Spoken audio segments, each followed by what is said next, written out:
Diana, habari? Salama. Pole na msiba lakini. Asante. Unaweza kutueleza ukaribu ambao ulikuwa na wewe na Muna? Alikuwa ni kama dada yangu wa karibu sana. Okay, ukaribu na Patrick pia, marehemu Patrick?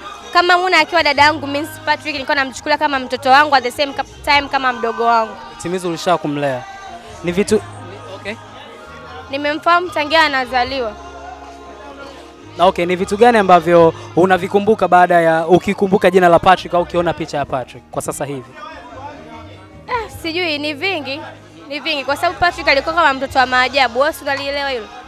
Kwa mimi vingi, ila mimi ninachokumbuka kipindi fulani kwa mwanzo wakati nafanya movie yangu moja ya kwanza, alikuwa ni mmoja kati ya washiriki.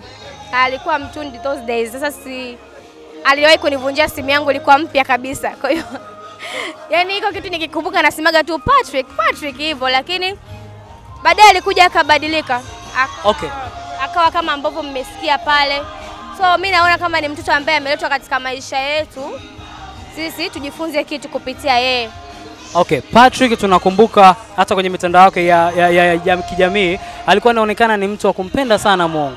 Na kama wewe tukuangalia dada Diana Kimaro kuwa ni mwanamke, kama sasa hivi hujapata mtoto, baadaye tunategemea utakuja kuwa na mtoto. Je, tutegemee kuona watoto wako hapo mbeleni kwenye misingi kama aliolelewa Patrick au ni vipi? Of course. Nadhani kila mzazi anatamani mtoto wake amlee katika misingi ya kumpendeza Mungu.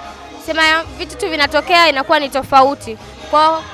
Kwa neema za Mungu na rehema zake nitapenda watoto wangu wawe hivyo pia. Okay, sasa hivi tumetoka kwenye mazishi, tumeshaaga mwili wa marehemu, tunaelekea kwenye makaburi ya Kinondoni. Ndio. Naona umekuja kuchukuliwa kwenye gari pale. Nani, brother Slane?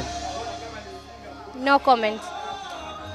Okay, huyu alikuwa ni mwanadada Diana Kimaro, ni Bongo Movie, na hayo ndio maneno ambayo ametuambia na hisia zake ambazo ameziguswa, hisia zake ambazo anazo moyoni kuhusiana na Patrick, vitu ambavyo anamkumbuka kuwa ni mtoto ambaye alishawahi kumvunjiaga simu yake, kwa hiyo always anamkumbuka kwa kitu hicho, au sio? Ni mimi tu Jeff Jane, na sasa hivi tumemaliza mazishi hapa kwenye viwanja vya Leaders Club, tunaelekea Kinondoni makaburini. Kana mimi